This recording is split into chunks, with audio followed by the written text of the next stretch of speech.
And now, from beyond our dimension, this is the JeffMara podcast. Here's Jeff. Today's guest is psychic medium Ellen Red. Ellen has had multiple near-death experiences, OBEs, and now we're going to learn about them. Ellen, thank you so much for joining me today and welcome. You're welcome. Thank you for having me. I appreciate it. All right, Ellen, my audience loves to hear about NDEs. So if you don't mind, can we start with one of yours? Sure.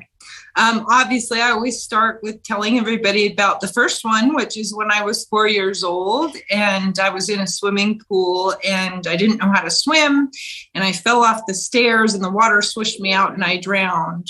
And I had the whole experience of going through the tunnel. I was having a conversation with God. I was pissed off because I didn't understand why I was being taken back so soon. I knew that I was so little, so I didn't understand why they would call me back so soon. And I got to the other side and saw angels, and I was embraced by, a lot of beings that I knew. I had like a soul knowing of who they were, and it was a very comforting, loving, angelic experience. I was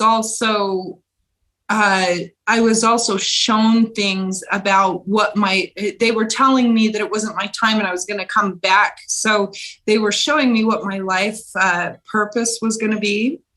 And I saw things like symbols like yin and yang. And I had kind of a deep impression of what that meant, the balance, right? The balance of life.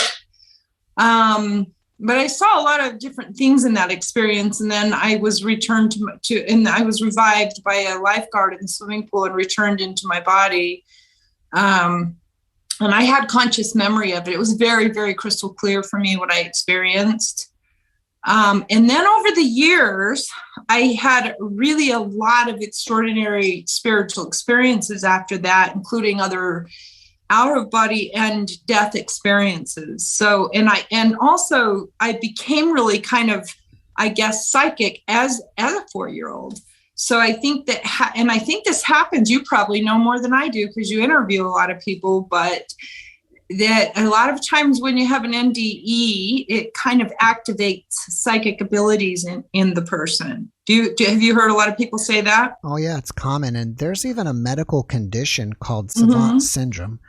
That's a medically documented condition where if someone has some kind of impact to their central nervous system, it does something to them where they become like a painter or a musician or a mathematician. They never included psychic abilities, but I feel like psychic abilities should be included with that. Yeah.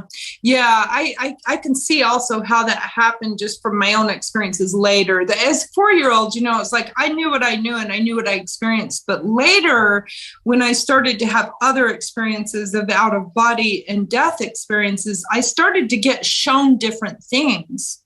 So it's kind of like I got deeper and deeper and deeper into understanding the non-physical world. Another time that I had another near-death experience or came out of my body, I was asleep and then I woke up and I looked down and there was this white thing and I zoomed in and it was me. And I was like, wait a minute, am I dead? I started to feel for my body and it wasn't there. And I heard a voice say, well, do you want to be dead? And I was going through a lot of depression. I had just lost my soulmate and he drowned. I dreamt of it before it happened. And I was depressed. So I was like, well, yes. And then I thought about my daughter and I was like, no. And right when that happened, I sat up and I had fallen asleep in my bed with gum in my mouth and it flattened and slid down my throat and cut off my air supply. So I was coming out of my body. In that case, I didn't see as much as I did the first time when I went to the angelic realms. But then later, I also had other death experiences and fully came out of my body and fully went and met God, if you will, and saw a lot of things. I was shown the whole story of humanity. I was shown the beginning of time, the galactic wars that happened before we incarnated on Earth. I was shown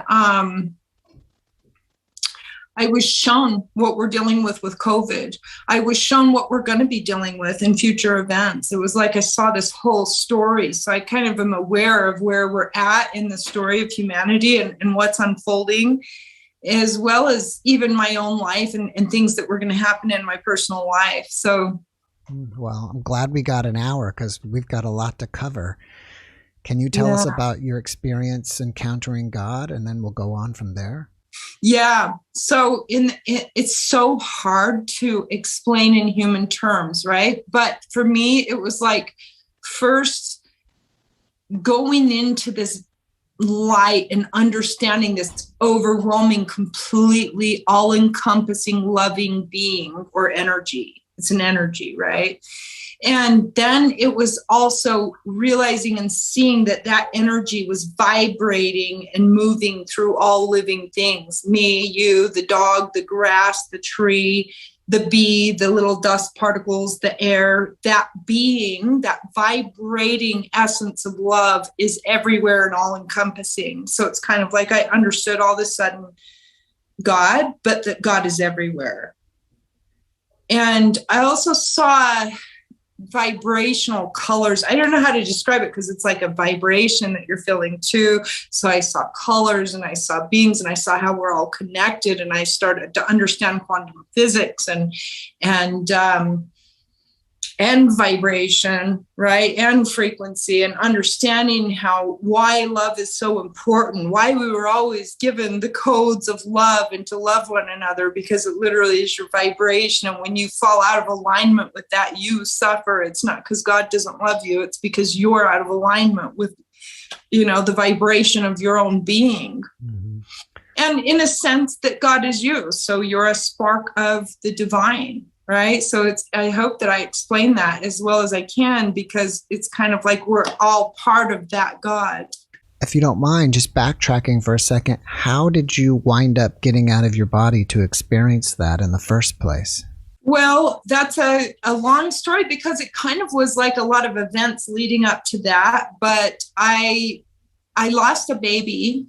And I was really devastated about it, super depressed. I was devastated. I was crushed. I had gone through a whole lot of hardship in my life, and I mean a lot. And I tried so hard. I tried to do everything the right way. I put myself through college. I raised a kid by myself. I did all these things, and I was suffering so much, and I didn't understand. And then here the baby goes, and it killed me inside. And I felt it was an overwhelming kind of darkness that I was in, because I had been dealing with depression and everything else for so long and trying so hard to be a good person. And so after that baby, I started to really pray and meditate. I had failed relationships and failed work and put myself through college for nothing, for this job, and just horrible things were always happening, and I didn't understand. And so I decided that I didn't ever want to date another person again unless they believed in a higher power. And I decided that I was going to drop everything I was doing and go meet God. So I started to study every religion. I started to study every single ideal about chakra systems and religious beliefs. And then I started to make a pile, what's truth and what's not. And I really started to study. I became an adept student, if you will. And at the same time that was happening, I still had this partner that I had the baby with, and he was a real schmuck of a person. And he didn't love me, and so it was like his behavior was it was very bad. And so I was getting my heart broken by him, very much so. And yet I made a promise that I was going to go into that relationship fully loving him the way that I believed that God wanted us to love one another, right? Unconditionally, accepting all that he is. And so I started to walk that path of truly loving him unconditionally, even though he was destroying me. And I literally felt at some point in that relationship, and all while that was happening, I was starting to I was starting to get this phenomenon that was happening to me where I was starting to see the spirit in the trees and they were talking to me and I could hear their voices and I could see the souls in the flowers. And I was just starting to have this awakening, a spiritual awakening. And that's what it is. But at the time, I didn't know what it was, right? I just started to experience these things and it was profound. It was like I was tuning in to God and I was tuning into the soul of everything. And I was praying and I was meditating and I was doing everything I felt I needed to do. And pretty soon the guy that I was dating eventually did some really bad stuff. And I just felt my heart go, I literally heard it tear open. And I felt a tear happen from right here all the way down to my belly button. And when that happened, it's like, I came out of my body. You've heard of people dying of broken hearts, right?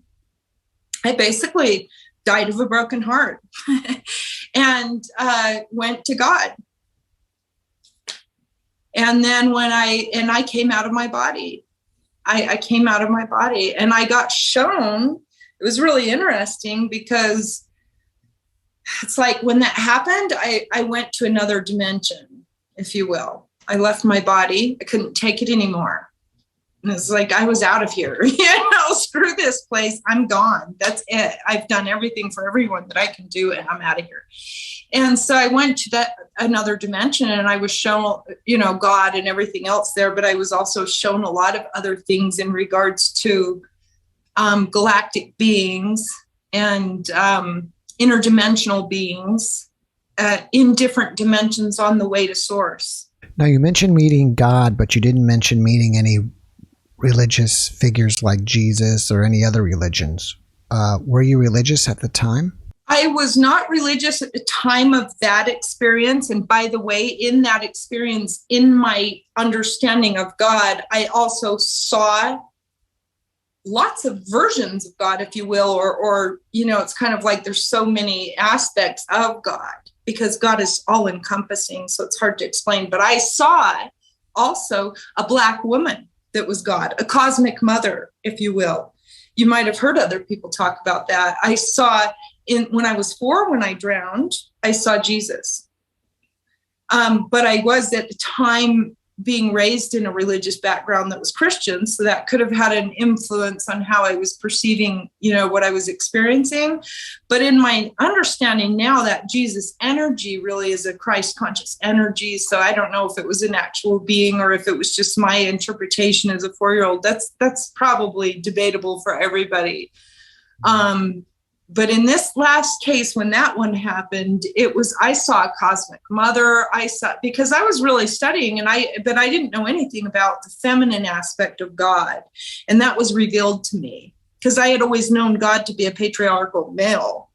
And in this case, I was seeing a cosmic mother and I was seeing the Holy Spirit of a woman, a feminine. And I also felt the presence of Prime Creator, Father God. So I was perceiving God from a multiple perspective, if you will, because that's the way God really is in my understanding, that it's almost hard to explain. Basically, every guest I've ever had has a different NDE from everybody else. NDEs are uniquely specific. And you've had multiple NDEs, and you were saying that each one is different. Why do you think for you and everybody, each NDE is different? Is it just our level of awareness at the time or frequency or? Yeah, what a great question. I understand that it is partially your level of evolution, meaning the higher beings or your spirit guides or whatever, they're going to present to you what your consciousness can receive. So when I was 4, I knew of Jesus and angels. I was an innocent child. It was easy to see why that one happened. By the way, the last one that happened to me was 4 years ago when I quit smoking. And that one was a very ugly experience. I died, I flatlined 4 times, and I saw nothing but darkness. It was a horrid experience. And it also showed me my death experience in 2 past lives. So I think that part of it is showing you what your consciousness is ready to receive. Because the human psyche is so sensitive and frail. compared to what's in the infinite cosmos. Not everybody's psyche is ready to look at a draconian being, right? Mm-hmm. So your spirit guides aren't going to put you somewhere where you're not ready or prepared or developed, spiritually mature to be able to handle certain things. And secondly, I do believe that your belief systems at that time, religiously or otherwise, is also going to influence how you perceive the energy of God, because God is all beings. So if you're not ready to see that God's a black woman, you're not going to. If you're not ready to see that God's a white man, you're not going to, it's kind of like you're going to perceive it.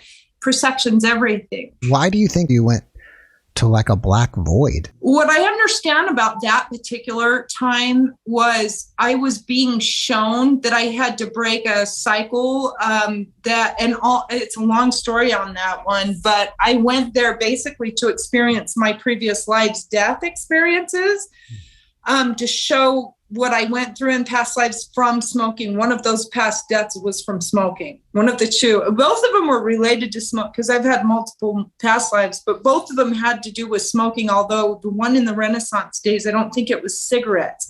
But I was being shown that I caused that to myself, and I had a remembrance of it. So partially it was to have a remembrance. Partially it was kind of like, to me, the way I understand it is, when we harm another person, we have karma, right? We get karma for it.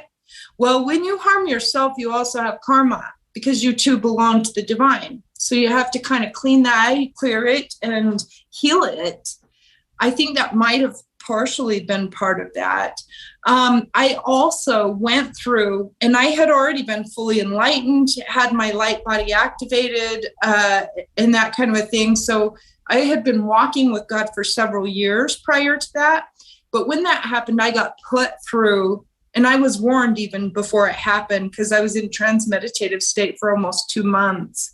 And I was being shown a lot of things. I was clear. I went through exorcisms. I went through a lot of stuff spiritually that led me to see that I needed to quit smoking. And then when I did, I got led through that, where I had to fight for my life.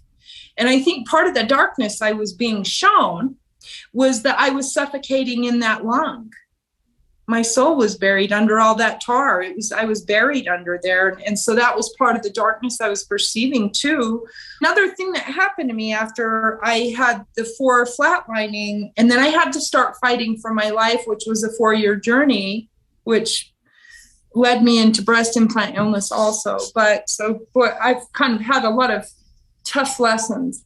But anyway, I went through what I call my own Garden of Gethsemane experience after quitting smoking, where I started to see in the astral world millions of souls that died from smoking. And I started to feel their suffering in my own being. It was kind of like that Christ experience of the Garden of Gethsemane, where you're bleeding out of every pore. And I suffered tremendously for 4 years straight. It was horrible.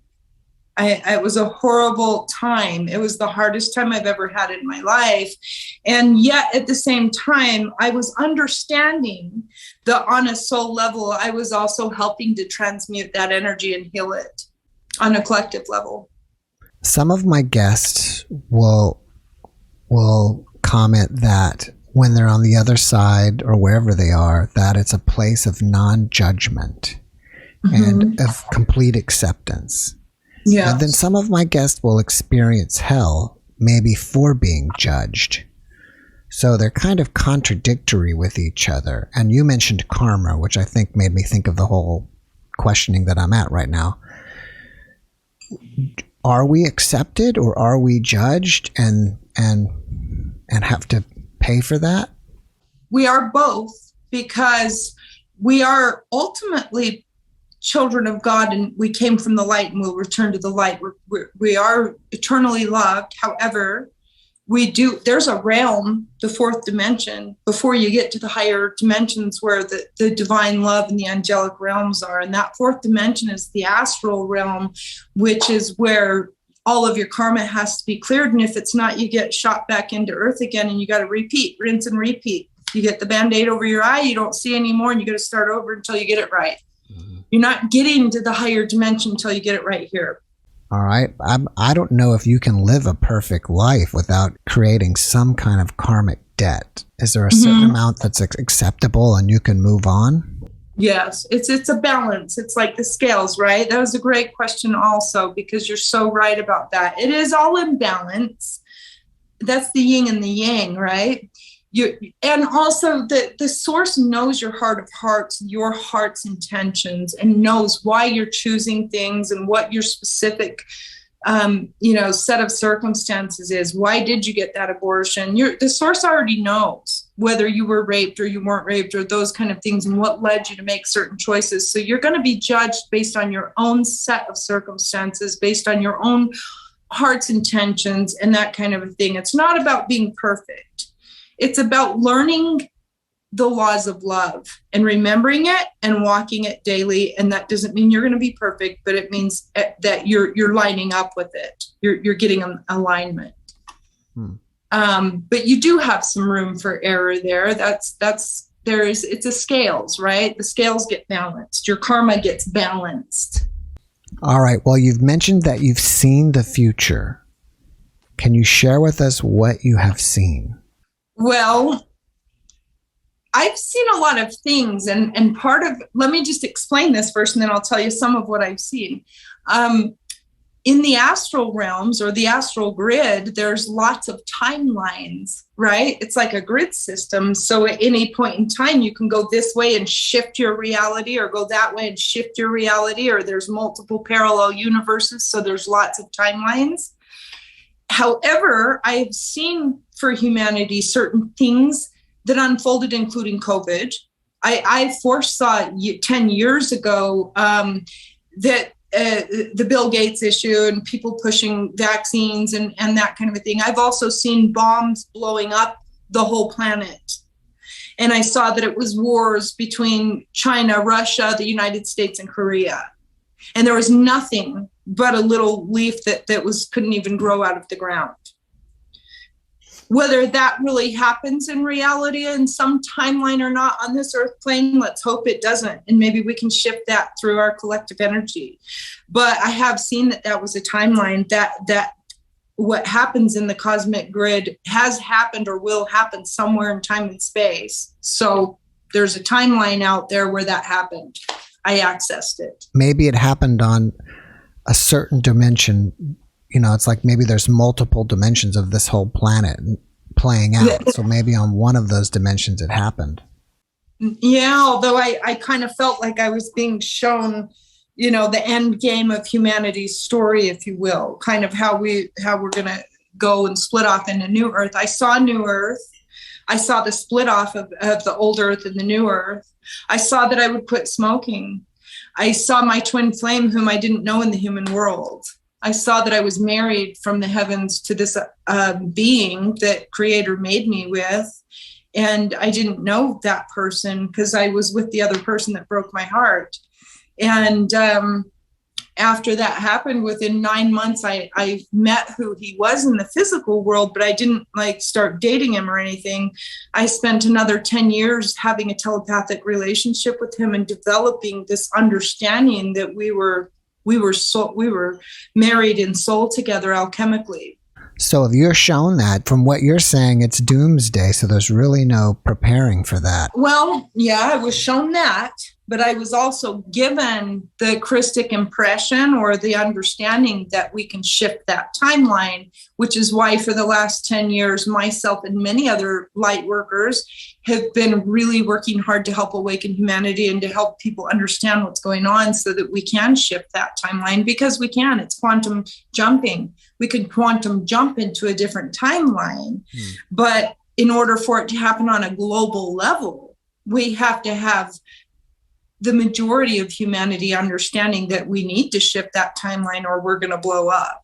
You know what I'm saying? And you don't want to say that and scare people, because the last thing you want is people to be in that fear energy. Right. But we are, we're all in tune. We're all the microcosms of this collective energy. So we're all kind of in tune right now, aren't we? How could anybody not be? That there's some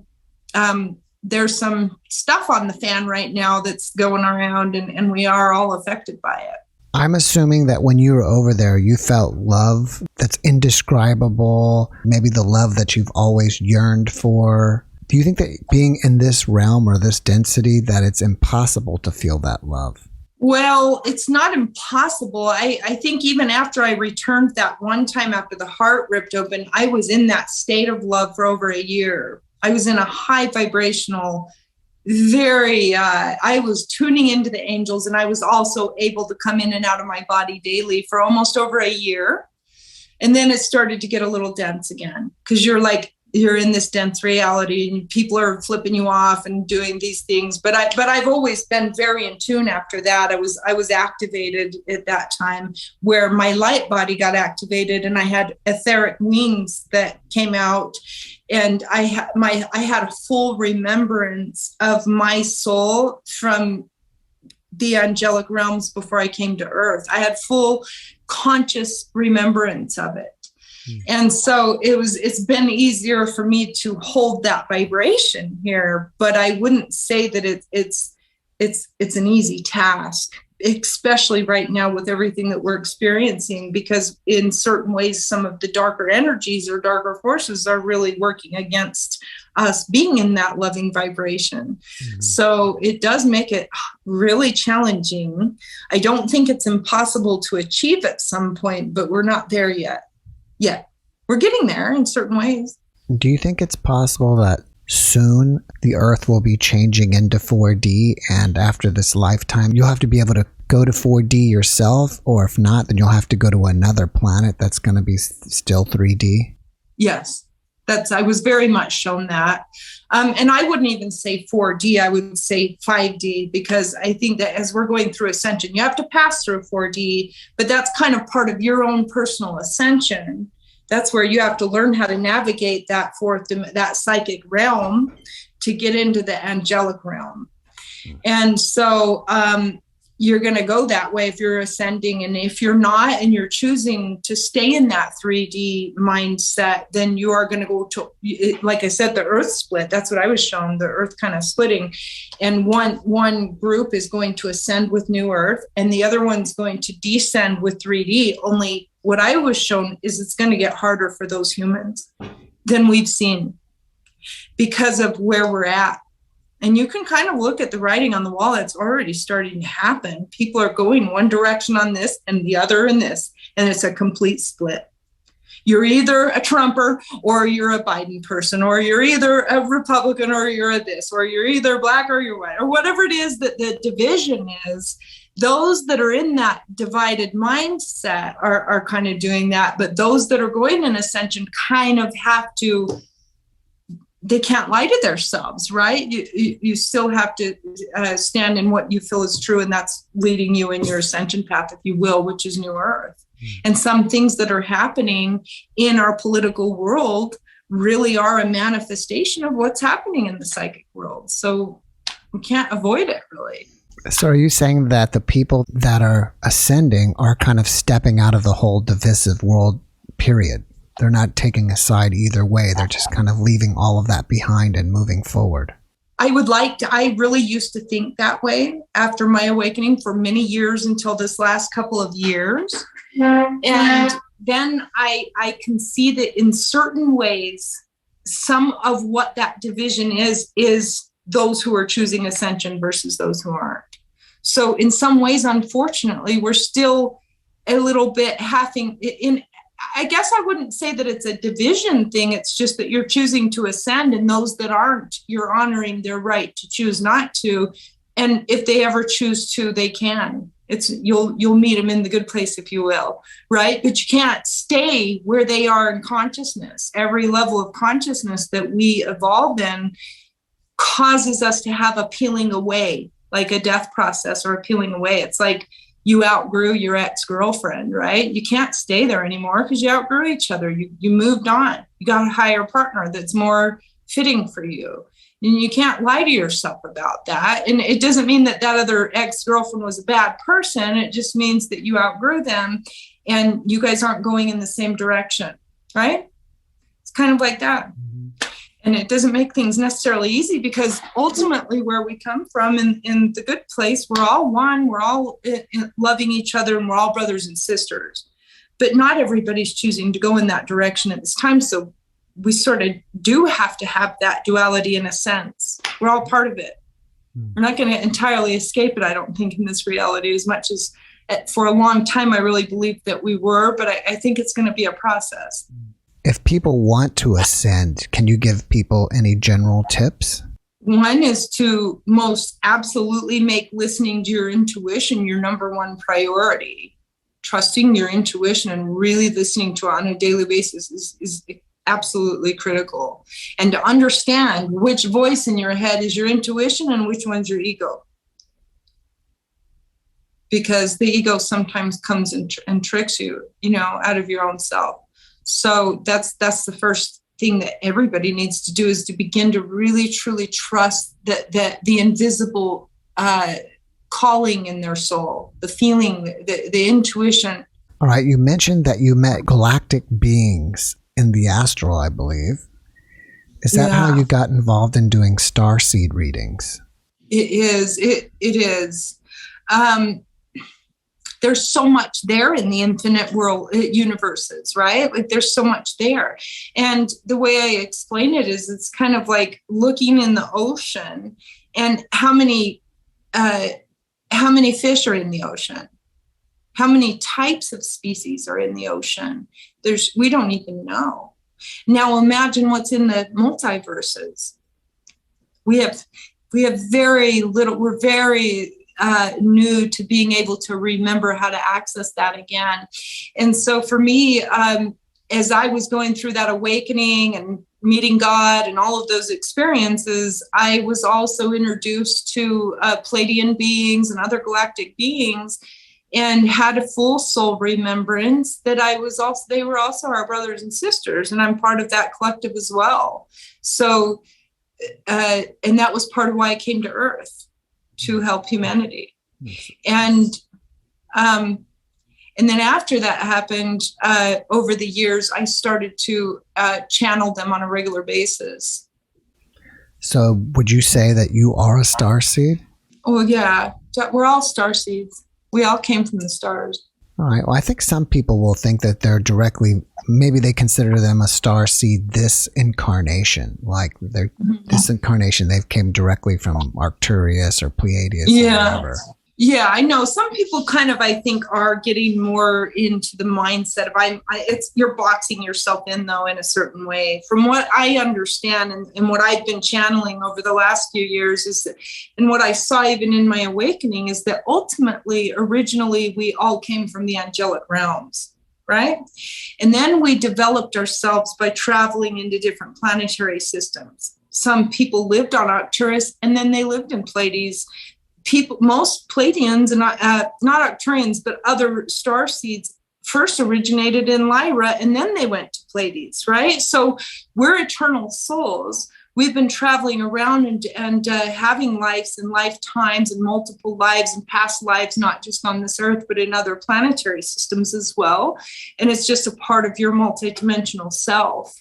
So I get why some people feel that they're Arcturian or they're Pleiadian or whatever, because even in my awakening, I was shown that I was of the Pleiadian collective, but I was also shown that I was an angelic being, and I was also shown that I was part of Lyra. So I think that it's good for the souls, all of us, to keep staying open to evolving, because I think there's a lot more to us than just I'm a this. I'm a single mom, right? I'm a doctor.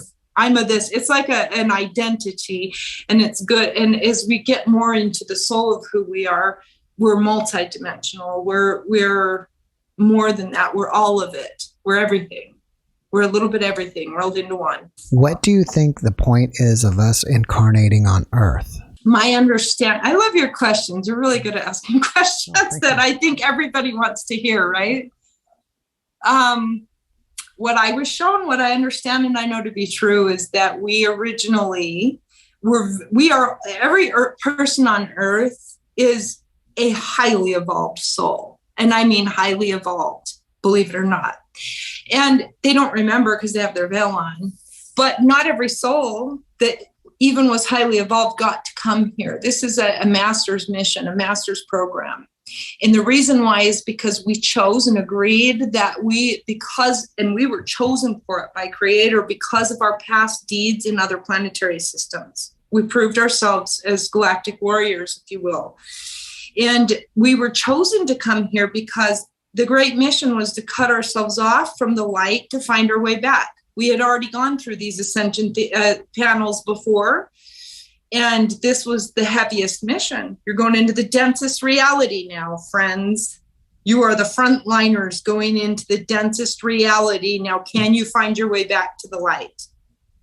That was our mission. And not every soul got to do that. Lots of them wanted to and didn't get to. And the problem is once we got here, we had ET interference. That's my knowledge and understanding. There was interference. This is the story of the Anunnakis, and it's also in the Bible. So we started to get interference, and our DNA started to get altered, and that kind of a thing. And we got kind of tricked out of our souls. So you think that there are ETs that are living off our fear and negative energy and want to keep us here? It's like totally. That's the way they survive or something. Correct. And that's why we can't get out of this realm until we get it right? Because remember I said we're going to keep coming back because we have to get it right. And they know that. And so they have manipulated it to where they can feed on our energy and keep us in that cycle, reincarnation cycles. We weren't originally meant to have to reincarnate like that, but it happened because of that manipulation. That's why a lot of religions don't believe in reincarnation. There were teachings, it's kind of like we weren't originally supposed to be reincarnating. That happened because we were getting trapped in the matrix. And the matrix is like it's like a spider web that's going to trap your soul if you don't figure out how to get through it without getting caught in the matrix. All right. So it was interesting that you mentioned that. And do you think that the reincarnation cycle is something new within the last 500 years or whatever the time frame is since all the old religions believe in reincarnation? No, reincarnation has been happening really since the beginning of mankind, since the fall of Atlantis. So what I was shown, I can only speak on what I was shown, right? But I was shown a lot. And I was taken to Lemuria, or brought back to that remembrance of Lemuria, which you might have had other people talk about that on your show also, but Lemuria is not in our teachings, right? Where do you learn about Lemuria? Nowhere. There's nothing to see. I've looked for it after I had the awareness in my soul and I couldn't find anything on it. But I had a soul remembrance of it. And that Lemuria was where we were all first seated. Those first starseeds and first beings that got brought to Earth were Lemurians, and in their Christic template. So you were divinely created in alignment with Source and seated onto the Earth in a utopian existence on a utopian planet.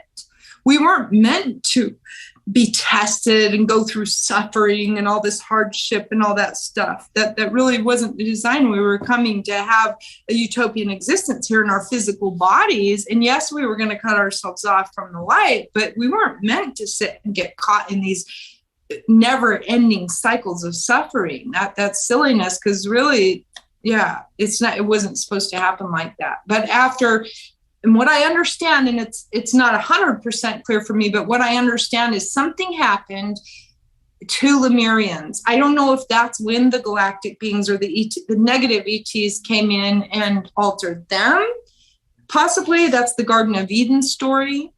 And that's really related to the divine split of the divine masculine and feminine. So when they were lured into maybe lust or something else, somehow they were manipulated. I don't know all the details, but I was shown that's a big part of it, that humanity's suffering is from that split between Adam and Eve, and or that split between the twin flames. And then what I understand is that Atlantis kind of took some of that Lemurian templating, and it was also a very beautiful Gaian place, but more corruption started to happen. And then, as I understand, that's what caused that to fall in the ocean. and then it went to Egypt, and there was a lot of corruption and darkness at that point. So that's my understanding.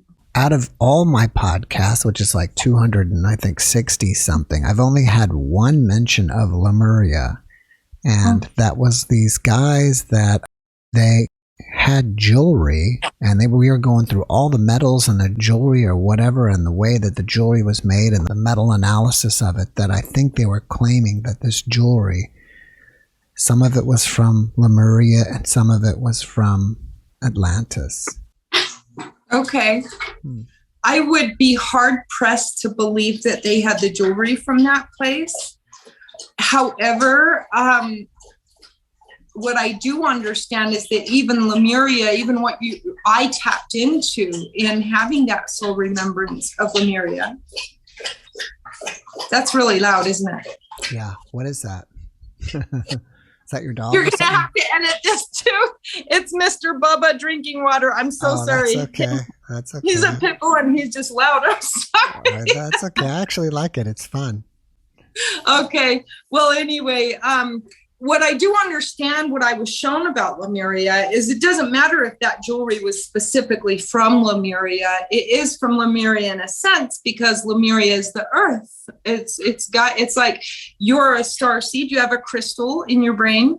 You have a crystal in your skull. You know that? It's your pineal gland. I don't know about that. I mean, I would assume that medical science would be pulling out crystals and showing them to us. No, they do. Your pineal gland is made of crystal-like composite. It actually glows in the dark when they do brain surgery on you. Wow, it's made of a crystal-like composite. So it's like a receptor, right? That's kind of what Nikola Tesla was talking about. It's a receptor. So you're a star seed. You have this crystal in your skull. Well, crystals on the earth also are, from what I was shown, are living beings. They're organisms that have some life in them and some gifts. And I think that's probably what they were referring to in terms of the jewelry. Was it crystals? No, it was we were going into all this certain type of copper mixtures that naturally do not occur on the planet. Okay. That's interesting. I think I can kind of understand where they were coming from what I understood at that point, but I don't know what they were doing. I would have had to talk to them to see if I resonated with them or not. Right. And I don't know if they're right or wrong. And I don't even, the podcast was at least 100 or more back. And I can't even remember, what the components of the metals were, but I think it was something. I remember that copper was a big deal. Yeah, copper is a big deal. And I just told my sister, and you should tell your audience, and I'll tell my audience that, copper is one of the best ways to reignite your water. So we need to get back into using copper canisters and that type of thing, because it puts minerals back into the water, and most of our water is kind of dead and depleted now. Mm-hmm. But I did understand a little bit about copper. I just don't know. I don't know what they were doing. But the fact that they were the only other one that spoke of Lemuria should be pretty impressive in certain ways. Mm-hmm. Can you tell me what are twin flames and how you provide twin flame guidance? Well, twin flames are a collective of souls that, and there's a few different types, but they're a collective of souls that were split at some point in this journey, right? And so they were originally made in one soul, male and female, as a one being, energetically, maybe even in a physical body, I don't know, but they were originally made as one being on a soul level for sure. And over time they were split, and that's kind of the Greek story of Zeus and how they were split apart, and they had to spend the rest of eternity looking for each other. And so it's kind of the way that I was shown from source is that this other being that I was shown in the higher dimensions was my other half, if you will, even though he's me. Over time, I had to learn that he's within me on a soul level as well, but he also has a physical body outside of me. And that's the stories that we got split somewhere along the way somehow. We were originally 12-strand DNA beings or more, and we're now down to 2 strands, and they're even jacking with that right now. So, a lot of stuff going on there.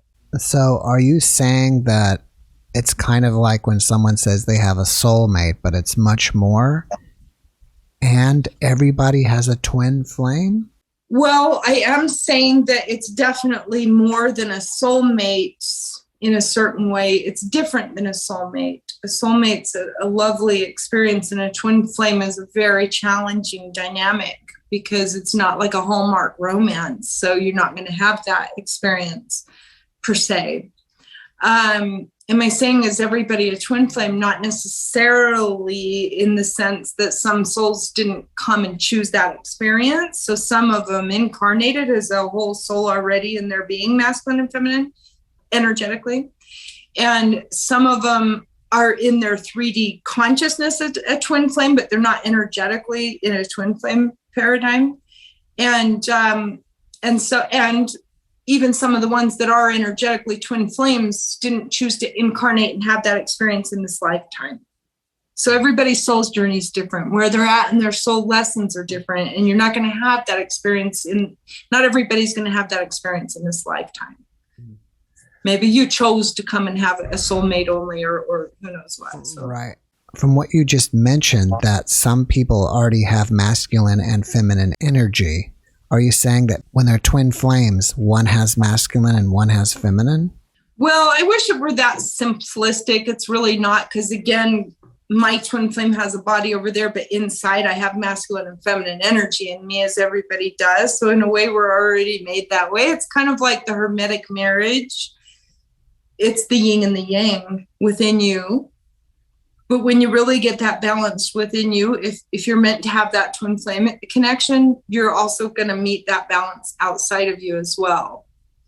So it's another master's program that's really quite an extraordinary lesson, if you will. Do you think that people who have not met their twin flame, are they feeling inadequate or something is missing in their life because they haven't identified the other part of it? Yeah, unfortunately, there's a lot of them that do feel that way. And there's a lot of them that are resonating with the topic of twin flame because they want that lover. But the twin flame journey is really not about the lover. The twin flame journey is about the soul. And so that's part of it. And if they're feeling empty because they don't have their twin flame, that's part of their soul work, is to not feel empty, to start to learn how to love the soul. Because the soul is already masculine and feminine. Whether you're going to have a twin flame in your life or not doesn't really matter. It really matters that you're learning to love yourself. If you get brought or initiated into the twin flame journey, that's a whole nother story. But nonetheless, either which way, whether you are or you aren't, you still have to learn to love yourself and not be empty. You're empty because you're trying to go outside of yourself for love. And you can't do that. You're not going to get fulfilled that way, or eventually they'll die or something will happen. That's not your true spiritual design. Your true spiritual design is like the Yoda. You're already whole. I think a significant number of my audience are people who have lost somebody in their lives, someone close to them, and they're looking for some type of reassurance that we are eternal and we go on and their loved one is safe and happy. Can you comment on that?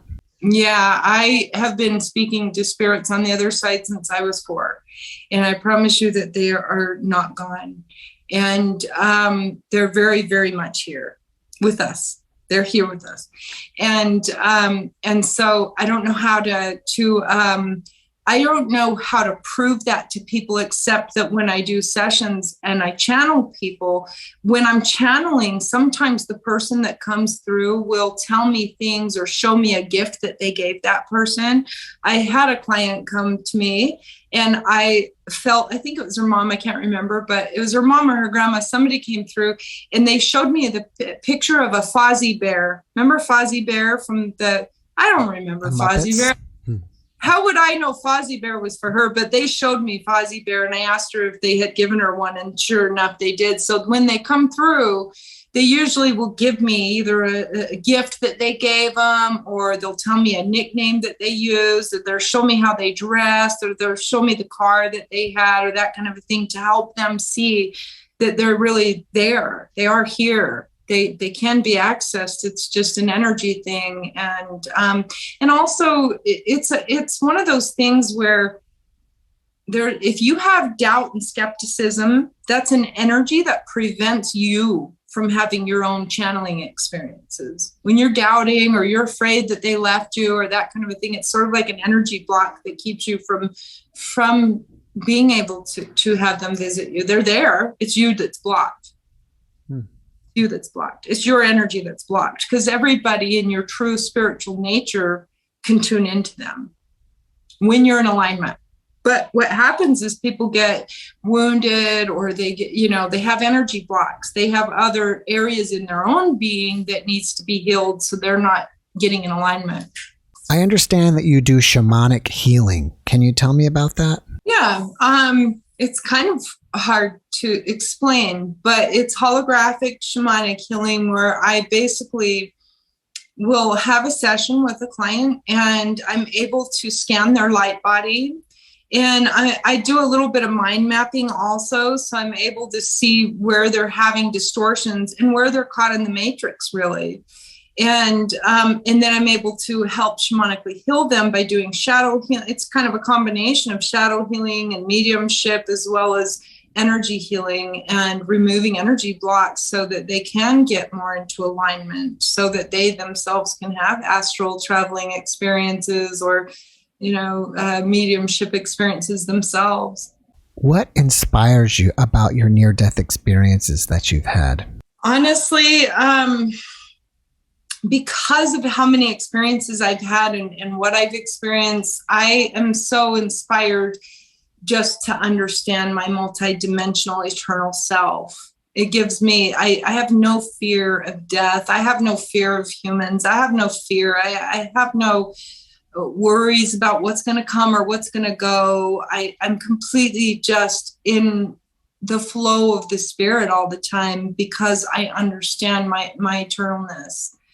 And that's inspiring in and of itself, isn't it? And I see the unfoldment of every day of my life, of the magic of the universe showing me how loved I am through all of my experiences. And as much as I've had hard experiences, as I've gone through them and evolved, every one of them became a blessing. Every single one of them became the most beautiful blessing that helped to shape me and polish me and evolve me to where I'm at today. And I would never change that for anything. All right. So you do starseed readings, you do twin flame guidance, you do shamanic healing, holographic healing. Is there anything else you've got going on that you'd like us to know about? I do psychic mediumship. I do Akashic record readings. I am trying to complete a couple of books soon. I know I have an audience also, and they have been pushing me, and I hope they'll keep pushing me to finish it. And I'm also preparing to put together some online courses. I have a few technical bugs to work out, but I'd like to start doing some online courses to both do some of the alchemical marriages, as well as teach people astral traveling and just healing work. But yeah, so books and webinars and private coaching, and hopefully eventually I'll get brave enough to do live seminars. I'm not there yet, but I'd like to get there at some point.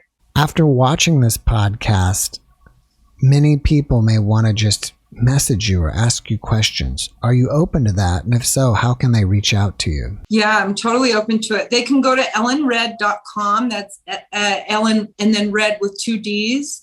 Or they can find the Psychic Ellen Red page on Facebook, or they can find Ellen Red on Facebook, or they can find me on Instagram, Twitter. It's best on Facebook or the website. All right, Ellen. Well, before we finish up here, do you have one last positive message that you can share with everyone? I think the message today would be this: God or love wins in the end.